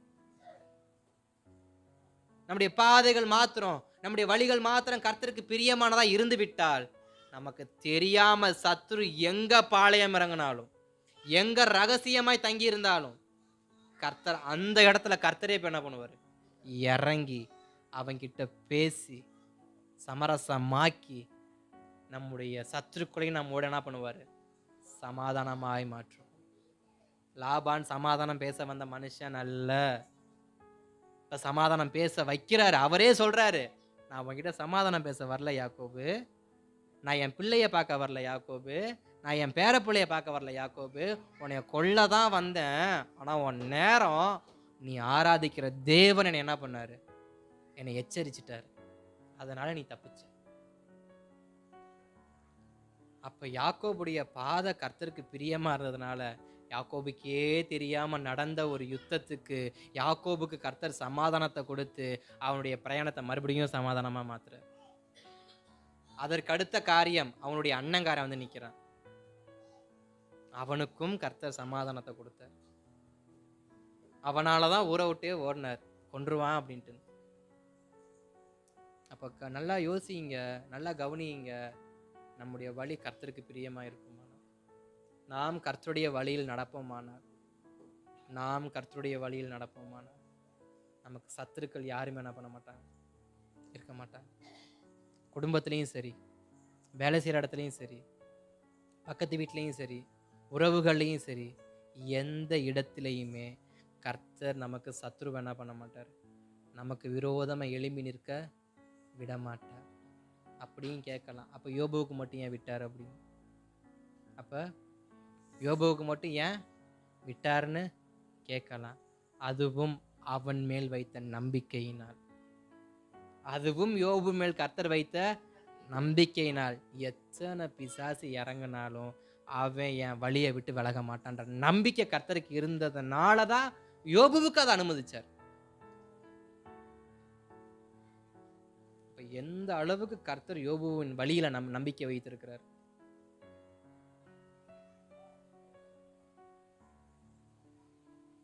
அப்ப நாம நம்முடைய வழி யாருக்கு பிரியமா இருக்கணும்? கர்த்தருக்கு பிரியமா இருக்கணும். அதே நீதிமொழிகள்ல 3:17 வாசிங்களேன்.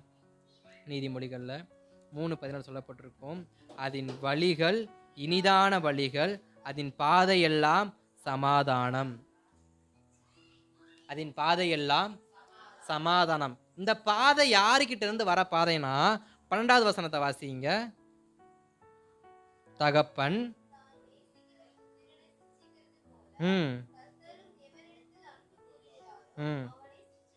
ஸ்தோத்திரம். இந்த சமாதானமான பாதை யாருக்கு வருதான்? கர்த்தர் யாரை சோதிக்கிறாரோ, அந்த சோதனையின் நாட்களில் யார் கர்த்தருடைய வழியை விட்டு விலகாம இருக்கிறாங்களோ அவங்களுக்கு கொடுக்கிற சமாதானத்தின் பாதை இது. யோபுவுக்கு கர்த்தர் கொடுத்தது. போராட்டத்தின் நாட்களில், சிச்சையின் நாட்களில் யோபு கர்த்தருடைய வழியை விட்டு விலகாமல் கர்த்தருக்கு பயந்து நித்தமும் அவன் பொல்லாப்பை விட்டு விலகி இருந்ததுனால கர்த்தர் யோபுவுக்கு கொடுத்த ஒரு பாதை தான் சமாதானத்தின் பாதை. அந்த பாதையில எந்த ஒரு சண்டையும் இல்லை. அதற்கப்புறம் யோபுவின் சமாதானமான பாதையில எந்த ஒரு சத்ருவும் அதுக்கப்புறம் என்ன பண்ணல, களத்துல இறங்கல. இப்போ ஒருவனுடைய வழி கர்த்தருக்கு பிரியமா இருக்குமானால் சத்ருக்களை கர்த்தர் சமாதானமாக்குறாரு. அவன் பாதையில கர்த்தர் என்ன பண்றாரு? சமாதானத்தை கொடுக்கிறார். அதேதான் ஏசாயா 55:8 வசனத்துல ஒரு வார்த்தை அழகா சொல்லப்பட்டிருக்கும். ஏசாயா 55:8, என் நினைவுகள் உங்கள் நினைவுகள் அல்ல, உங்கள் வழிகள் என் வழிகளும் அல்ல என்று கர்த்தர் சொல்லுகிறார். இப்ப தெளிவான ஒரு வார்த்தையோட நான் முடிக்கிறேன். நாம் நினைக்கிற வழி கர்த்தருக்கு பிரியமான வழின்னு என்ன பண்ணக்கூடாது, நாமே முடிவு பண்ண கூடாது. கர்த்தர் எதை நினைக்கிறாரோ அதன்படிதான் என்ன பண்ணணும், நடக்கணும். உன் நினைவுகள் என் நினைவுகள் அல்ல. அதனால தான் ஈசாக்குக்கு சொன்னார், பஞ்ச காலத்தில் ஈசாக்கு ஒரு வார்த்தை சொன்னார், ஆண்டவரே இங்கே ஒரே பஞ்சமாக இருக்கு, நான் எகிப்துக்கு போயிட்டுமா, போகாத இங்கேயே இரு, நான் உன்னை இங்கேயே ஆசீர்வதிக்கிறேன். அதுதான் நம் நினைவுகள் அவ நினைவுகள் அல்ல. நம்ம 1000 யோசிக்கலாம், இது கர்த்தருக்கு பிரியமா இருக்கும், இதனால கர்த்தர் கோபப்பட மாட்டாரு அப்ப நம்ம நினைக்கலாம். ஆனா ஒரு விஷயம், அது அவருடைய வழிதானா என்பதை நல்லா யோசிச்சுட்டு அப்புறம் என்ன பண்ணணும், இறங்கணும். அல்லேலூயா, அல்லேலூயா, ஆமென். இதுல இருந்து ஒரு 2 விஷயத்தை மாத்திரம் சுருக்கமா உங்களுக்கு சொல்லிட்டு நான் பிரசங்கத்தை என்ன பண்ணிடுறேன், முடிச்சிடுறேன். முதலாவது, நீதிமொழியின் புஸ்தகம் 7ஆம் அதிகாரத்தின் 7வது வசனத்தை வாசிக்கலாம். நீதிமொழிகள் 7:7. நீதிமொழிகள் 7:7. நல்ல சுவாரஸ்யமான ஒரு கதை தான் அது.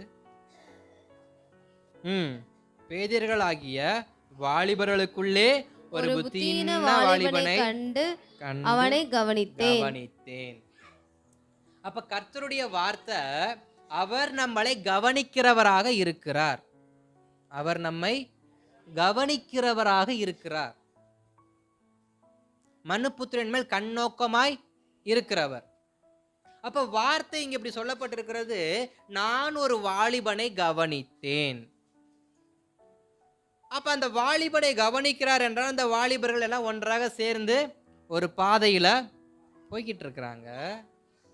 போய்கிட்டு இருக்கும் பொழுது ஒருவனுடைய பாதை மாத்திரம் மாறுது, ஒருவனுடைய பாதை மாத்திரம் மாறுது. மாறினவன் என்ன பண்றான், அந்த மாறுபாடான வழியிலேயே தொடர்ந்து நடக்க ஆரம்பிக்கிறான். அவன் நடக்கிறான், நடந்துகிட்டே இருக்கிறான். வேதம் அழகா சொல்லுகிறது, அதே 7ஆம் அதிகாரத்துல 22, 23 வாசிக்கலாமா? உடனே அவள் பின்னே சென்றார். ஒரு மாடு அடிக்கப்படும்படி செல்வது போலும், ஒரு மூடன் விலங்கிடப்பட்ட தண்டனைக்கு போவது போலும், ஒரு குருவி தன் பிராணனை வாங்கும் கண்ணியை அறியாமல் அதில் விழ தீவிரிக்கிறது போலும் அவளுக்கு பின்னே போனான். அம்பு அவன் ஈரலை பிளந்தது. அங்க ஒரு பாவத்துக்கு நேராக தான் ஒரு மனுஷன் என்ன பண்றான், நடக்கிறான். தேவன் விரும்பாத, தேவன் அருவருக்கிறதான ஒரு பாவத்துக்கு நேராக தான் இவன் என்ன பண்றான், போகிறான். அப்படி போய்கொண்டிருக்கும் பொழுது அவனை பார்த்து வேதம் சொல்லுகிறது, ஒரு மாடு அடிக்கப்படுவதற்கு போவது போல, ஒரு மூடன் விலங்கிடப்பட்டு தனக்கு தண்டனைக்கு கொண்டு போவது போல இவன் என்ன பண்றான், போய்கிட்டு இருக்கிறான். அப்ப கர்த்தருடைய வழியை விட்டு வழி விலகி நடக்கிறவனுடைய வாழ்க்கை எப்படிப்பட்ட வாழ்க்கையா இருக்குன்னு வேதம் இங்க சொல்லுகிறது, அடிக்கப்படுவதற்கு மாடு கொண்டு போவது போல. எப்படி ஒப்பிட்டு சொல்றாரு, அடிக்கப்படுகிற மாட்டுக்கு ஒப்பிட்டு சொல்றாரு. அந்த மாடு எங்க போகும், நேரா அது வண்டிக்கு போனாலும் சரி, கசாப்பு கடைக்கு போனாலும் சரி, அதோடைய வாழ்க்கை என்ன ஆயிரும், சீர்குலைஞ்சு நிம்மதியற்று சமாதானத்தை இழந்து ஓய்வை இழந்து இளைப்பாறுதலை இழந்து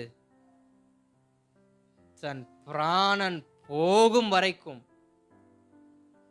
அது கஷ்டப்பட்டு கொண்டேதான் இருக்கும். நீங்க கவனிச்சு பார்த்துருப்பீங்கன்னு தெரியல, ஒரு மாட்டை வண்டி கட்டுறது கொண்டு போகிறப்ப அந்த மாடு நல்லா புஷ்டியாக தான் இருக்கும். அந்த மாடு புஷ்டியாக இருக்கும். எப்படிப்பட்ட புஷ்டியாக இருக்குமா, நல்ல பச்சை புல் நுனி புல்லாக தின்னு நல்லா அறுத்து அந்த மாட்டு உரிமையாளர் என்ன பண்ணுவார், போடுவார். நல்லா சாப்பிட்டு நல்லா இருந்துச்சு. ஒரு நாள் பார்த்தா அந்த மாட்டால் எந்த பிரயோஜனமும் இல்லை, அந்த மாட்டால் எந்த பிரயோஜனமுமே இல்லை. வண்டி மாடு கட்டு, 2 விதமான மாட்டை வண்டி கட்டுவாங்க. ஒன்று பிரயோஜனம் இல்லாத மாடு, 2வது அடங்காத மாடு. ஒன்று பிரயோஜனமே இல்லை இந்த மாட்டால் அப்படின்னா வண்டியை கட்டிடுவாங்க. 2வது இது அடங்காத மாடாக இருக்குன்னாக்க அதை அடக்கி வண்டிக்கு என்ன பண்ணிடுவாங்க, அடிச்சிருவாங்க. இந்த மாடு வண்டியில் கட்டப்பட்டதுக்கு அப்புறமா அதுக்கு அந்த மாட்டு வண்டிக்காரன் நிறைய புல் அறுத்து போடுவார். எங்கேயாவது வண்டி மாட்டோட அந்த மாடு எங்கேயாவது புஷ்டியாக இருந்து யாராவது எங்கேயாவது பார்த்ததுண்டா? நான் பார்த்ததில்ல. வண்டியில் கட்டின மாடு புஷ்டியாக இருந்து நான் பார்த்ததில்ல. நீங்கள் யாராவது பார்த்துருக்கீங்களா? எப்படி தான் இருக்கும்? இவருடைய நாட்களில், பார்வோனுடைய நாட்கள் ஒரு சொப்பனம் ஒன்று காட்டாரு பார்த்தீங்களா? மெலிந்த 7 பசுக்கள் எலும்போடு ஒட்டி கொண்டிருந்த, அப்படித்தான் இருக்கும் வண்டி மாடு. அதுக்கு பின்னாடி ஒரு வண்டி கட்டி ஒரு 10 மூட்டை ப்ளஸ் வண்டி உரிமையாளன், அந்த மாட்டுக்கு உரிமையாளன் ஏறி உக்காந்துக்கிட்டு அந்த மாடு என்ன பண்ணும்? இழுக்க முடியாம இழுக்கும். கவனிக்கணும், கர்த்தருடைய வழியை விட்டு ஒரு மனுஷன் விலகுவான்னு சொன்னான். கர்த்தருடைய வழியை விட்டு ஒரு மனுஷன் விலகுவான்னு சொன்னான், அவன் ஆயுள் முழுவதும் எப்படா நம்ம சாகுவோன்ற அளவுக்கு நினைச்சாலும் அவனுக்கு என்ன பண்ணாது? கஷ்டம் மட்டும்தான் என்ன பண்ணும்? போய்கிட்டே இருக்கும். வண்டி மாட்டுடைய நிலைமையை கொஞ்சம் யோசிச்சுக்க. வண்டி மாடு தன் உரிமையாளனுடைய கரத்தில் இருக்கிற வரைக்கும் நல்லா தான் இருந்துச்சு. எப்போ அது திமிர்த்தனம் பண்ண ஆரம்பிச்சிச்சோ, எப்போ அது பிரயோஜனமற்ற ஒரு வாழ்க்கையை வாழ ஆரம்பிச்சிச்சோ, ஆண்டவராகிய இயேசு கிறிஸ்து நம்மளை ரட்சித்து ரத்தம் சிந்தி நம்மளை மீட்டெடுத்து வைத்திருக்கிறாரு. நாம் அவருக்கு எப்படிப்பட்டவர்களாக இருக்கணுமா? பிரயோஜனம் உள்ளவர்களாக. காரணம், நல்ல கனி கொடாத மரங்கள் எல்லாம் அக்கினியில போடப்படும். கனியை கொடுக்காத மரத்தை அவர் சபித்து விட்டு போவார். பார்ப்பதற்கு கனி உள்ளது போல நம்ம நல்லா சோ காட்டிட்டு பக்கத்துல வந்து பார்த்தா ஒண்ணுமே இல்லை, சபித்து விட்டு போய் விடுவார். நல்ல கனி என்று பறித்து சாப்பிட ஆசைப்பட்டேன், அது கசப்பை கொடுத்தது, வெட்டி அக்கினியில போடும்.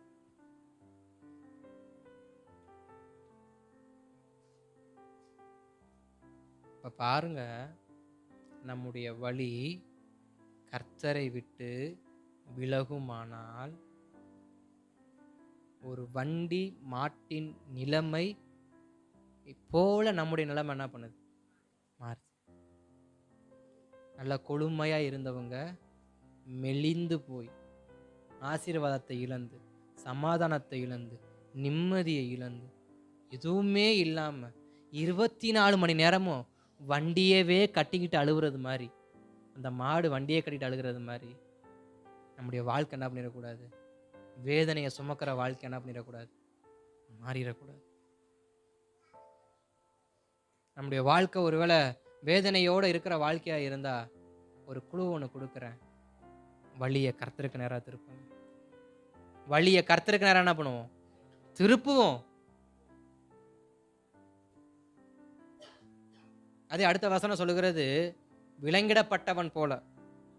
எப்படி? தண்டனைக்கு போவது போல. ஒரு மூடன் விலங்கிடப்பட்டு தண்டனைக்கு போவது போல.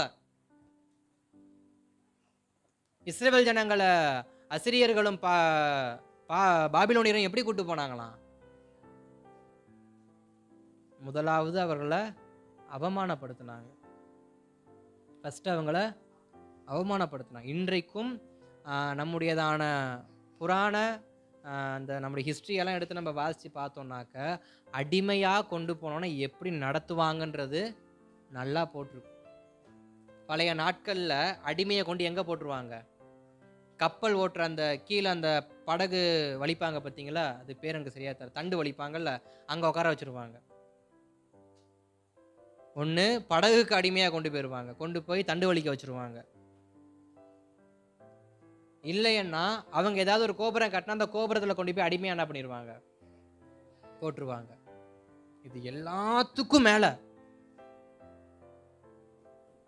அவர்கள் தேசத்தில் வைத்து அவமானப்படுத்தினது மாத்திரமல்ல, அவர்கள் போகிற தேசம் முழுவதும் அவர்களுக்கு அவமானத்தையே தான் என்ன பண்ணுவாங்க.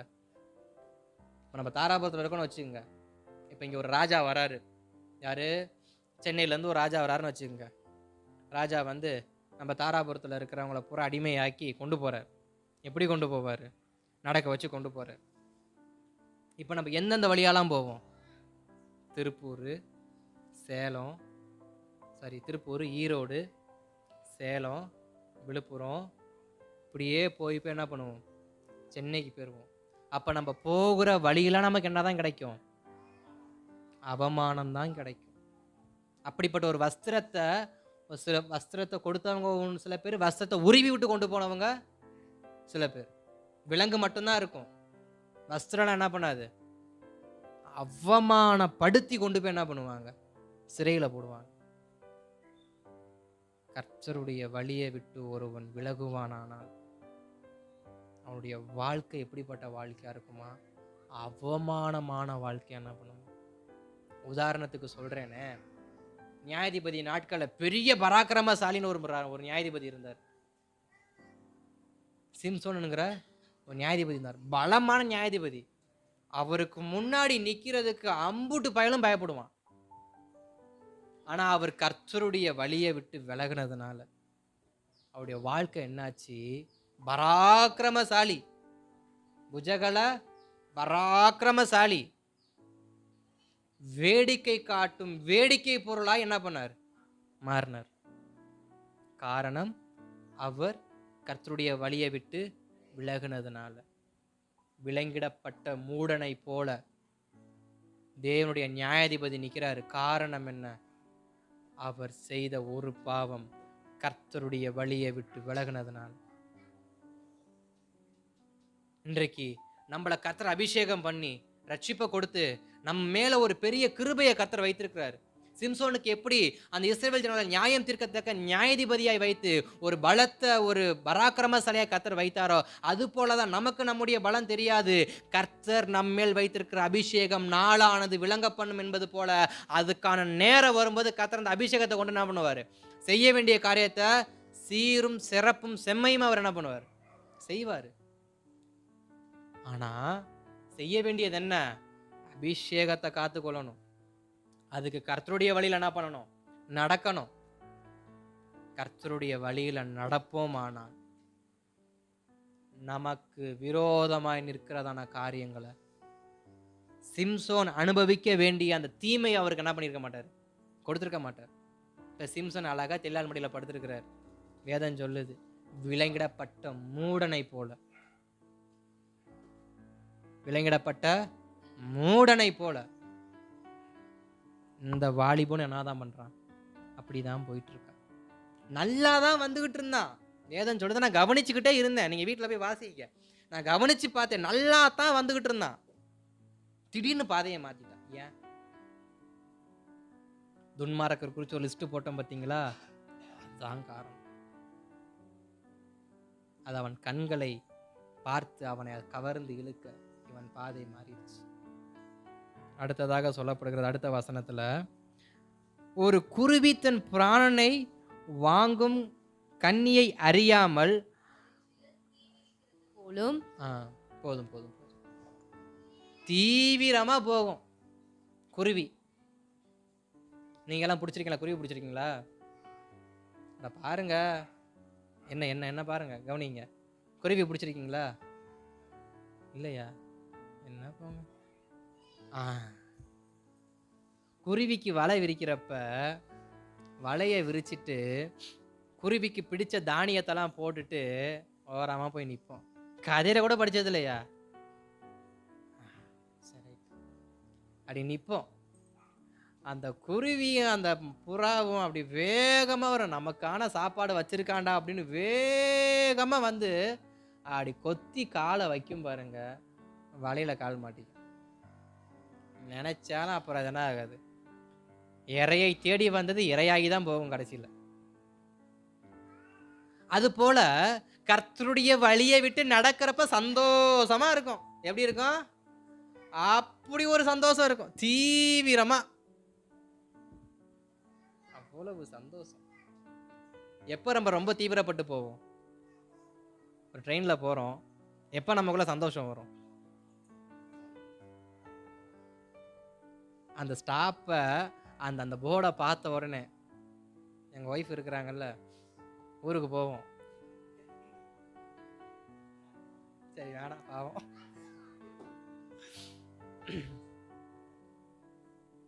திருப்பூர்ல இருந்து மதுரை வரைக்கும், மதுரையில இருந்து சாத்தூர் வரைக்கும், சாத்தூருக்கு அடுத்து கோயில்பட்டி வந்துடும், அப்படித்தானே? சாத்தூர் வரைக்கும் என்ன பண்ணுவாங்க, அப்படியே ஒரு தூக்கம் தூங்குறது. சொல்லப்போனா ஏற்கனவே தூங்கிறாங்கன்னு வச்சுங்களேன். அப்படியே தூங்கிட்டு சாத்தூர் சாத்தூர் சாத்தூர் சாத்தூர்னு கத்துவான் பாருங்க. அப்படி ஒரு திக்குன்னு ஒரு முழிப்பு வரும். அவ்வளவு நேரம் இருந்த தூக்கம் எங்க போன்னு அப்படி ஒரு ஸ்மைல் ஒன்று வரும். அடுத்து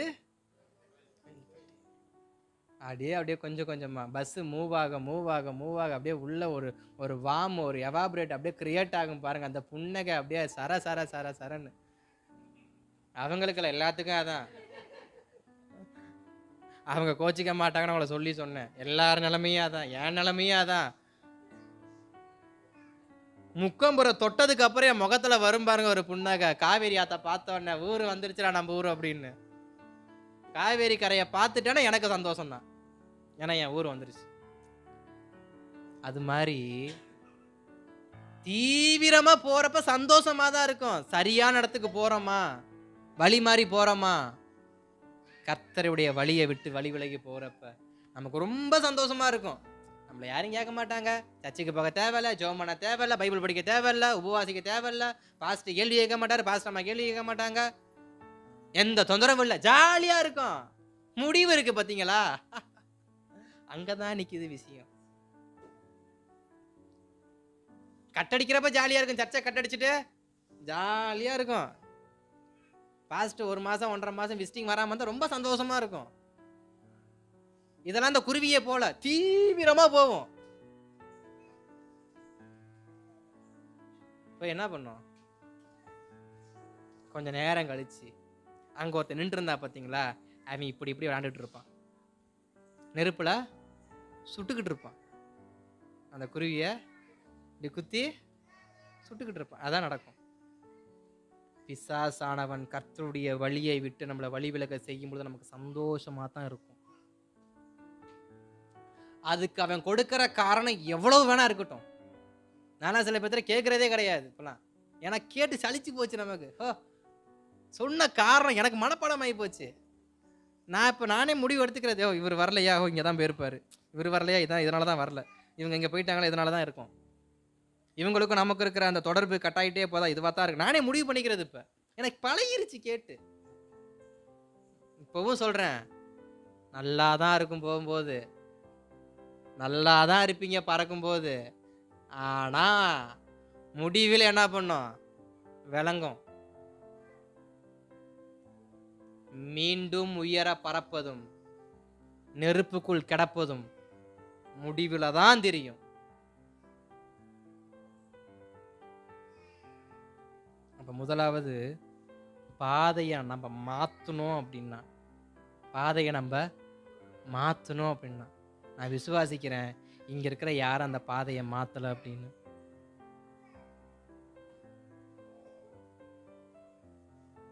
அப்புறம் என்ன சொன்னேன், ஆமேன்னு எதிர்பார்த்தேன், அல்லேலியாவது எதிர்பார்த்தேன். உங்களுடைய மௌனம் சம்மதத்துக்கு அறிகுறி மாதிரி, நாங்க எங்க ஃபர்ஸ்ட் மாறணும், நீங்க தான் பேசிட்டு இருக்கீன்ற மாதிரில இருக்கு. நாங்க அப்படித்தான் பாஸ்டர் இருக்கோம், உங்களுக்கு வேணா அப்படி தெரியுன்ற மாதிரி இருக்கு. நான் நம்புறேன் நம்முடைய வழிகள் எல்லாம் கர்த்தருக்கு முன்பாக உத்தமமா இருக்கு என்பதை நான் நம்புறேன். அல்லேலூயா. நான் நம்புறேன் கர்த்தரும் என்ன பண்ணுவார், நம்பி இருக்கிறார், வீணாக்கிற வேணாம். அல்லேலூயா. பாதையை மாத்தி வீணாக்கிற வேண்டாம். அடுத்து வசனம் சொல்லுது, அம்பவன் ஈரலை, அது எனக்கு ரொம்ப பிடிச்ச வசனம். அது எப்படிதான் எனக்கு அப்படி வருமோ தெரியல, ஃப்ளோல அப்படி வந்துடும், உற்சாகம் ஆயிரும். அந்த வார்த்தையை கேட்டா, அம்பவன் ஈரலை பிளந்தது. அப்படிப்பட்ட வாழ்க்கை கர்த்தரை விட்டு விலகி நாம் என்ன பண்ண வேணாம், வாழ வேண்டாம். நமக்கு ஒரு நியமிக்கப்பட்ட ஓட்டம் ஒன்று உண்டு. நமக்கு நியமிக்கப்பட்ட லெக்கை நோக்கி, அந்த கர்த்தராகிய இயேசு கிறிஸ்துவை நோக்கி நம்ம என்ன பண்ணுவோம்? தொடர்ந்து ஓடுவோம். எவ்வளவு தூரமோ ஓடுவோம்.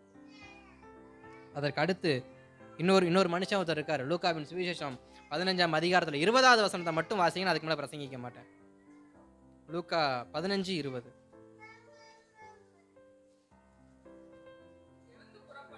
எழுந்து புறப்பட்டு தன் தகப்பனிடத்தில் வந்தான்.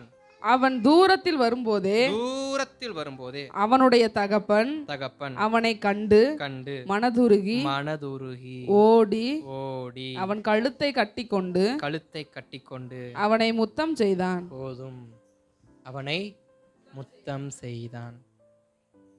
இது யார் தெரியுமா? ஒரு வேளை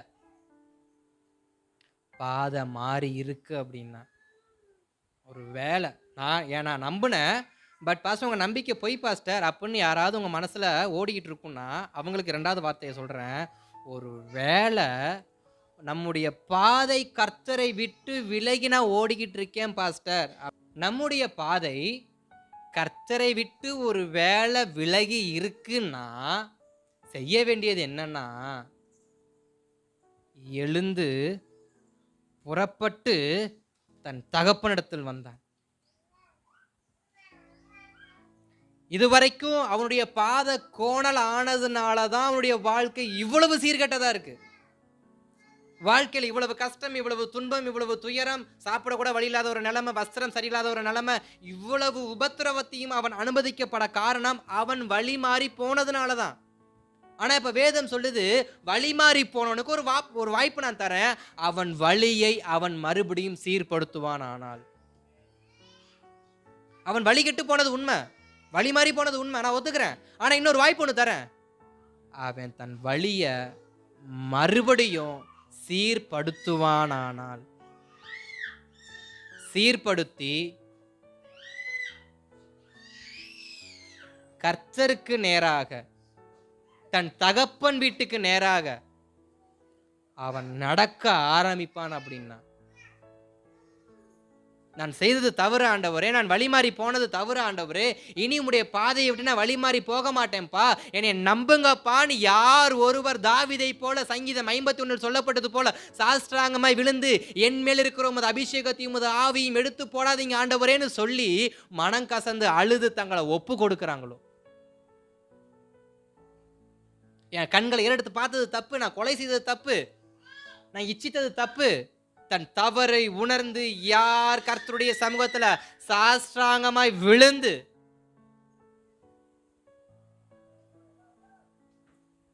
தன் தவறை ஒப்புக்கொண்டு நடக்கிறாங்களோ, தன் வழியை மாத்துறாங்களோ, அவங்களுக்கு கர்த்தருடைய வார்த்தை அழகா சொல்லப்படுகிறது. தூரத்தில் வரும்போதே கர்த்தர் கண்டுபிடிச்சிருவார்.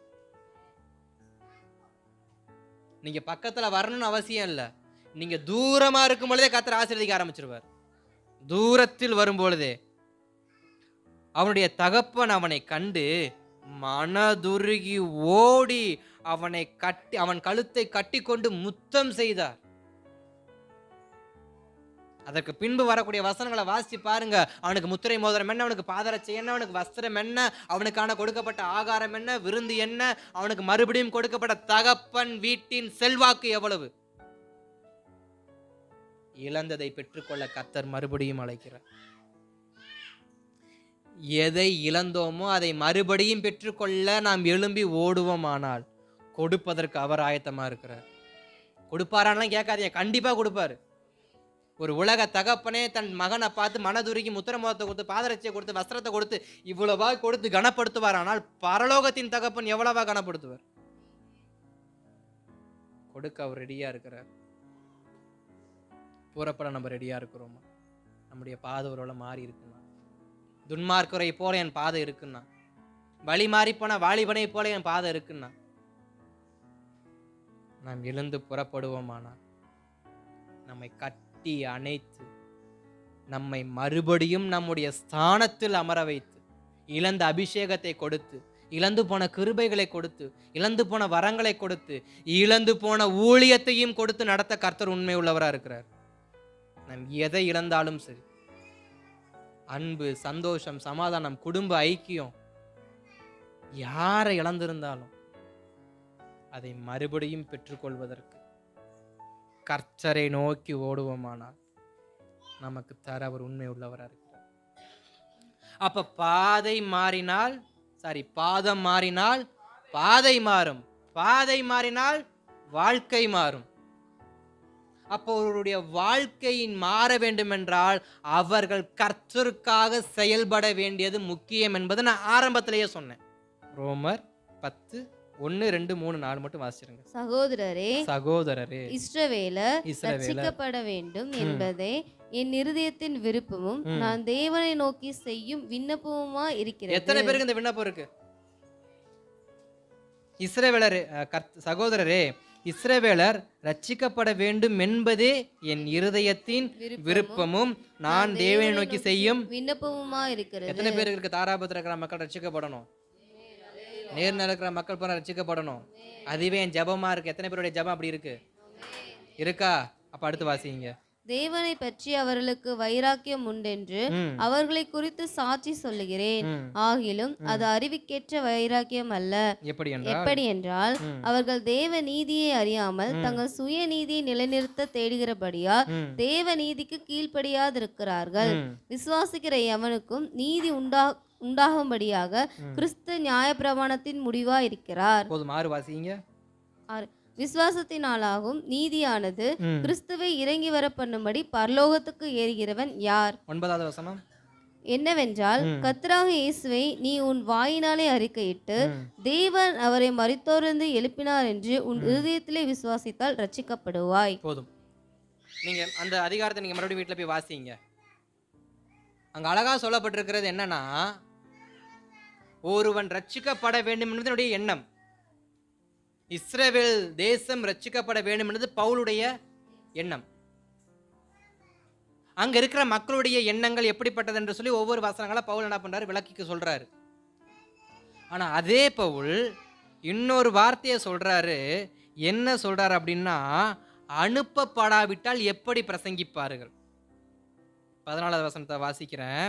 அவரை விசுவாசியாதவர்கள் எப்படி அவரை தொழுது கொள்வார்கள்? அவரை குறித்து கேள்விப்படாதவர்கள் எப்படி விசுவாசிப்பார்கள்? பிரசங்கிக்கிறவன் இல்லாவிட்டால் எப்படி கேள்விப்படுவார்கள்? அப்ப என்ன அர்த்தம்? எனக்கு விருப்பம் இருந்தா மட்டும் பத்தாது, நான் போய் சொல்லணும். நமக்குள்ள ஒரு பெரிய மனோவாஞ்சம் இருக்கு. என் குடும்பம் ரட்சிக்கப்படணும், நேர்நகர் ரட்சிக்கப்படணும், பெஸ்ட் நகர் ரட்சிக்கப்படணும், வீராட்சமலம் ரட்சிக்கப்படணும், இப்படி இருக்கிற ஒவ்வொரு பகுதியும் ரட்சிக்கப்படணும்னு சொல்லி நமக்கு ஒரு எண்ணம் இருக்கு. ஆனா வேதம் சொல்லுகிறது, உனக்கு எண்ணம் இருந்தாலும் மாத்திரம் பத்தாது, உனக்குள்ள ஜெபம் இருந்தா மட்டும் பத்தாது, சொல்லணும். நமக்குள்ள விருப்பம் இருக்கு, ஜெபம் இருக்கு, சொல்றோமா?